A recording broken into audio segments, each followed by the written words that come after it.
Hello and welcome back दोस्तों। एक बार फिर से स्वागत है आप सभी का आपके अपने प्यारे channel success knowledge YouTube channel पर। दोस्तों आज की इस क्लास पर मैं आप सभी को बताऊंगा फास्फीन गैस बनाने की प्रयोगशाला विधि। दोस्तों जैसा कि आप सभी को पता है मैं काफ़ी इंपॉर्टेंट पी ब्लॉक के तत्व अपना चल रहा है, उसके जितने भी मोस्ट इंपॉर्टेंट क्वेश्चन हैं उन्हें मैंने लिख लिया था। ऐसे कुछ क्वेश्चन लिखे गए हैं इतने, और इन सभी क्वेश्चन में से मैं डेली सुबह 6 बजे अपनी क्लास होती है। पहली क्लास में ये, दूसरी पर ये, तीसरी पर ये और चौथी क्लास ये है फास्फीन गैस बनाने की प्रयोगशाला विधि का सचित्र वर्णन। ठीक है बेटा। इसके बाद अपन शीश कक्ष देखेंगे। शीश कक्ष विधि द्वारा सल्फ्यूरिक अम्ल, देखिए बहुत बार पूछा गया है। ये भी फास्फीन गैस भी कितने बार पूछा गया है, तो फास्फीन गैस को हम लोग आज कंप्लीट कर लेंगे। तो आप बिल्कुल भी परेशान मत होइए, फास्फीन गैस को हम लोग बहुत आसानी से सॉल्व करेंगे। ठीक है। तो देखिए यहाँ पे हम लोग फास्फीन गैस को कैसे बनाते हैं प्रयोगशाला में, वो यहाँ पे आज की क्लास पर डिस्कस किया जाएगा। तो देखिए बेटा, फास्फीन गैस को बनाने के लिए सबसे पहले क्या किया गया, जो फास्फीन गैस को जिस वैज्ञानिक ने बनाया तो लैब पर सारी चीज़ों को ले गया और एक गोल पेंदी वाला फ्लक्स था, उस फ्लक्स को नीचे से बर्नर की सहायता से गर्म कर दिया और उसमें क्या किया, P4 यानी कि सफ़ेद फास्फोरस और NaOH का घोल बनाया और उसे मिला करके डाल दिया। जब डाल दिया और उसे गर्म कर दिया, गर्म करने के बाद फास्फीन गैस मुक्त हो गई। मतलब फास्फीन गैस कैसे बनाया उसने, एक सफ़ेद फास्फोरस को NaOH के साथ घोल बना दिया, यानी पानी में डाल दिया NaOH को और सफ़ेद फास्फोरस को और घोल डाला और एक गोल पेंदी का बर्तन था उसमें रखा और रखने के बाद उसे जला दिया। हीट होने के बाद जो उसकी वाष्प निकली, उसी वाष्प में क्या थी, वो फास्फीन गैस थी। ठीक है बेटा। तो फास्फीन कैसे बनी इसका प्रिंसिपल लिखेंगे आप, बनाने की विधि या प्रयोगशाला विधि। यहाँ पे लिखेंगे प्रयोगशाला विधि। ठीक है बेटा, इतना लिखेंगे आप, प्रयोगशाला विधि। इतना लिखने के बाद क्या होगा, अब प्रयोगशाला विधि आपको देनी है। ठीक है। तो प्रयोगशाला विधि में आपको लिखेंगे कि सफ़ेद फास्फोरस, किसको किसको बेटा, अभी भी मैंने आपको बताया, सफ़ेद फास्फोरस, फास्फोरस और किसको मैंने बताया था बेटा, NaOH यानी कि सोडियम हाइड्रोक्साइड, ये लिखा हुआ है सोडियम हाइड्रोक्साइड को गर्म करने पर क्या बनती है बेटा, अमोनिया गैस प्राप्त होती है। ठीक है। अमोनिया गैस प्राप्त होती है। ठीक है। अमोनिया गैस प्राप्त होती है। तो देखिए सबसे पहली बात तो प्रिंसिपल आपको पता चल गया, इसका सिद्धांत क्या है। जब हम लोग सफ़ेद फास्फोरस का फार्मूला होता है P4, जब हम इसको NaOH के साथ मिलाएंगे, मैंने बताया था जल में डाल देते हैं, इनका घोल बनाते हैं, तो इसमें H2O भी होगा, जल भी होगा। अब जब हम इसकी रिएक्शन कराते हैं तो PH3 यानी कि फास्फीन गैस निकल जाती है, लेकिन इसमें जो भी अवयव बचते हैं वो भी, तो देखिए एक Na हमारे पास बच गया है, इसके बाद H हमारे पास बच गया है, H2 बचा हुआ है, देख सकते हैं यहाँ पे H2 का कोई यूज नहीं हुआ, तो एक हमारे पास यौगिक बनेगा NaH2। सबसे पहले ये देखिए Na उसी प्रकार है, ये H2 उसी प्रकार है, तो सबसे पहले ये बना NaH2। इसके बाद देखिए हमारे पास क्या है, P अभी और बाकी है और ये दो O बाकी है, तो PO2, NaH2 PO2। अब बात आती है इनको मैनेज कैसे करें। तो देखिए यहाँ पे एक H है और यहाँ पे कितने H है बेटा, यहाँ पे 3 H है। तो अगर मैं यहाँ पे कोशिश करूँ तो यहाँ पे 3 का मल्टीप्लाई करा दूँ, अगर मैं यहाँ पे 3 का मल्टीप्लाई करा देता हूँ तो 3H ये हो गए, 2H ये हो गए, यानी टोटल 5H हो गए, और यहाँ पे 3H और 2 ये कितने H हो गए बेटा, 5H हो गए। इतनी बात समझ में आ गई।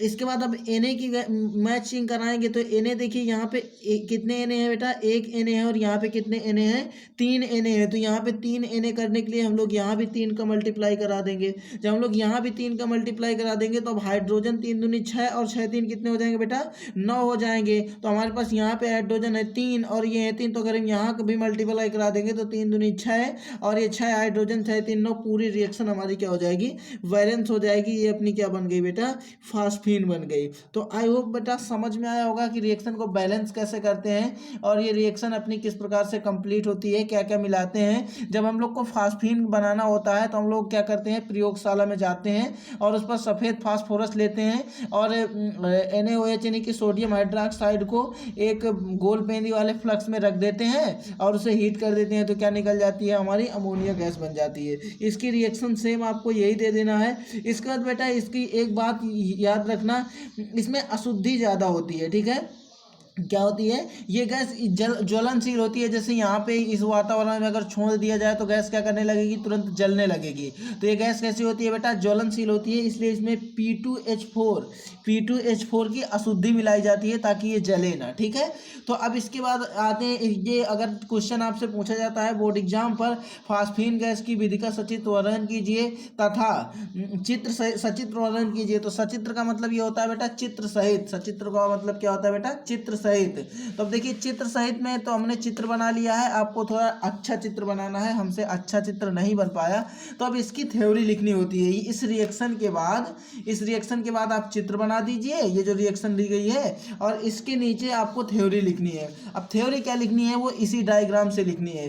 देखिए बेटा ये डायग्राम में ये बर्नर है, इस बर्नर की सहायता से इस गोल पेंदी वाले फ्लक्स में हम सफ़ेद फास्फोरस, ये जो है अपना ये सफ़ेद फास्फोरस P4 है, और ये क्या है अपना, इसमें हम लोग सांद्र NaOH भर देते हैं और फिर से गर्म करते हैं। इसमें कोल गैस प्रोवाइड करते हैं क्या, इसमें, क्योंकि ये वैक्यूम में मतलब कि ऐसी एयर पे संभव नहीं है ये काम करना, इसलिए इसमें क्या करते हैं, हम कोल गैस प्रोवाइड करते हैं ताकि ये यहीं पे ना जलने लगे। सपोज हम इसे गर्म करें और जैसे ही PH3 बने, फास्फीन बने, तो इसी बर्नर के अंदर ही ना जलने लगे, इसलिए हमें इसमें क्या प्रोवाइड करना होता है, कोल गैस प्रोवाइड करना होता है। तो सबसे पहले हम यहाँ पे जब इसकी थ्योरी लिखेंगे तो क्या लिखेंगे, माना कोई एक गोल पेंदी वाला फ्लक्स है जिसमें NaOH यानी कि सोडियम हाइड्रोक्साइड तथा सफ़ेद फास्फोरस को भर देते हैं तथा बर्नर की सहायता से गर्म करते हैं। इस गोल पेंदी वाले फ्लक्स में कोल गैस प्रोवाइड करते हैं और फिर इसे गर्म कर देते हैं। गर्म करने के बाद फास्फीन की क्या निकलती है बेटा,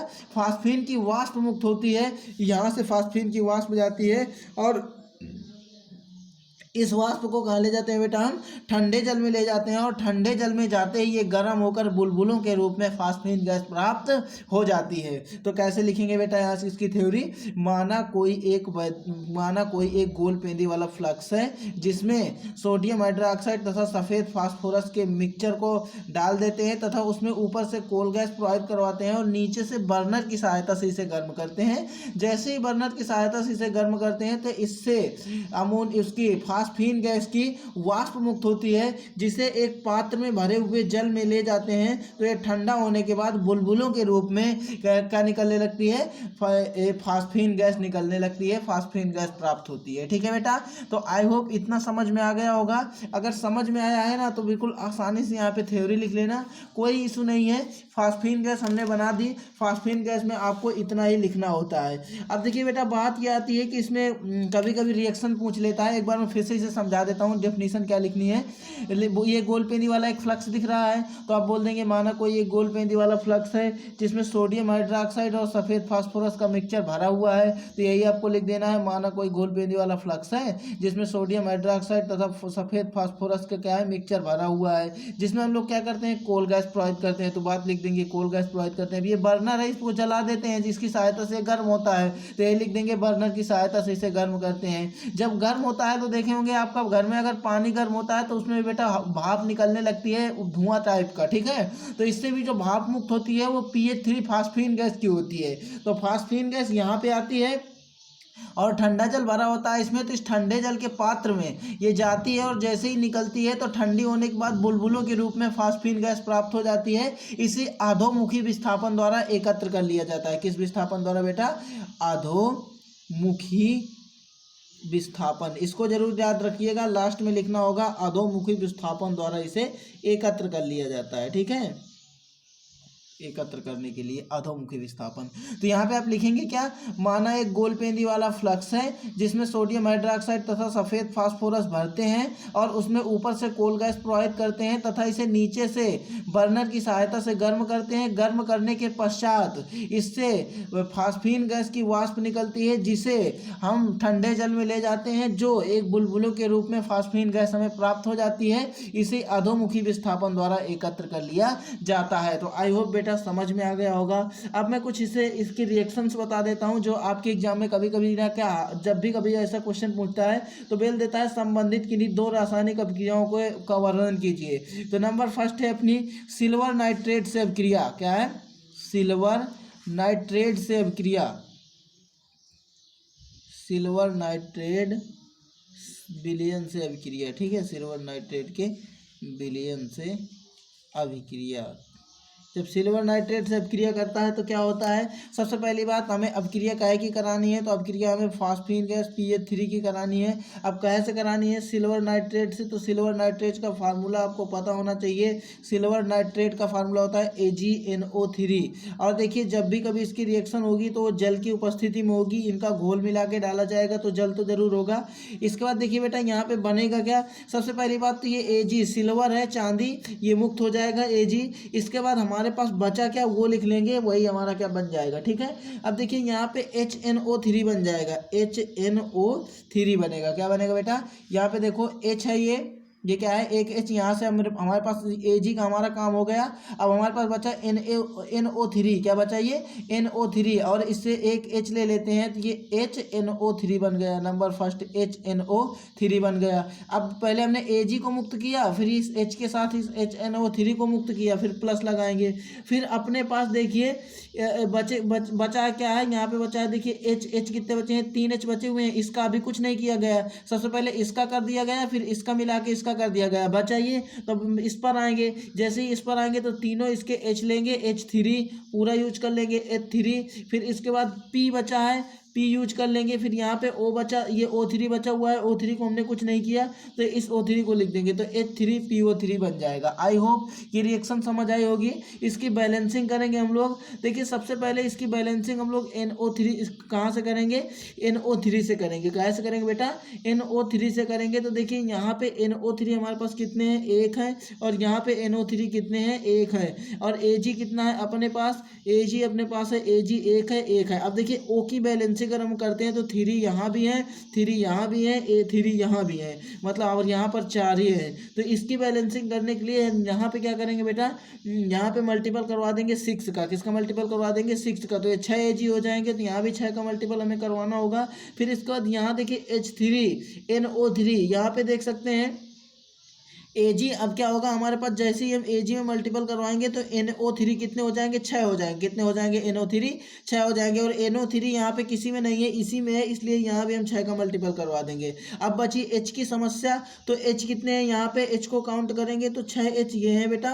और यहाँ पे कितने H हैं, 3 H हैं, 6 3 9 H हैं टोटल। और यहाँ पे कितने H हैं, 2 H हैं। तो अगर मैं यहाँ पे 3 दूनी 6 H कर दूँ तो 3 दूनी 6 H ये और 3 H ये मिलके कितने 9 H हो गए, 3 + 6 कितने H हो गए, 9 H हो गए। तो हमें पता चला कि यहाँ हमें 3 मल्टीपल करवा देना है, हमारी पूरी रिएक्शन बैलेंस हो जाएगी। इसके बाद हम लोग यहाँ पे अगर बात करते हैं नाइट्रिक अम्ल से अभिक्रिया, नाइट्रिक अम्ल से अभिक्रिया, अम्ल से क्रिया या अभिक्रिया, किसकी रिएक्शन करवानी है, तो PH3 की रिएक्शन करवानी है। किससे रिएक्शन करवानी है, तो हमें HNO3 नाइट्रिक अम्ल से करवानी है, तो HNO3 चलिए करवाते हैं रिएक्शन। देखिए हमारे पास एक फार्मूला, जब भी कभी आप HNO3 और PH3 का मल्टीपल करवाते हो तो वहाँ पे P2O5 मुक्त हो जाती है। ये क्वेश्चन आपसे एग्जामिनर भी आपसे पूछ सकता है, क्या मुक्त हो जाती है, P2O5 मुक्त होती है। ठीक है, इसके बाद हमारा जो जल होगा उसे जल को अलग कर देगी, जो NO2 होगा उसे अलग कर देगी। अब इसकी बैलेंसिंग थोड़ा सा टफ है, आप लोग दिमाग लगाइएगा, मैं बता देता हूँ बैलेंसिंग होगी कैसे। ठीक है, आप लोग दिमाग लगाइएगा, कर पाते हो या नहीं कर पाते हो ये आपके ऊपर डिपेंड करता है। अगर ना कर पाना तो मुझे कमेंट बॉक्स में जरूर बताना। ठीक है, अब देखिए सबसे पहले हम स्टार्टिंग करते हैं P की बैलेंसिंग से। तो यहाँ पे देखिए 2 P हैं और इधर एक ही P है, तो हम यहाँ पे क्या करेंगे, 2 का मल्टीपल करा देंगे। ठीक है, इतनी बात मैनेज। जब यहाँ पे हमने 2 का मल्टीपल करवा दिया तो यहाँ H 6 हो गए और एक H मिलकर कितने हो गए, 7 7H हो गए। अब हमें 7H बनाने के लिए जब कभी 7 वाली बात फंसती है तो हमें ज़्यादा बनाने पड़ेंगे, 7 त्रिक 21 22H बनाना होगा। तो हम लोग यहाँ पे 11 का मल्टीपल कर देंगे। जैसे ही 11 का मल्टीपल करेंगे बेटा तो यहाँ पे हमारे पास कितने हो जाएंगे, 11 दूनी 22H।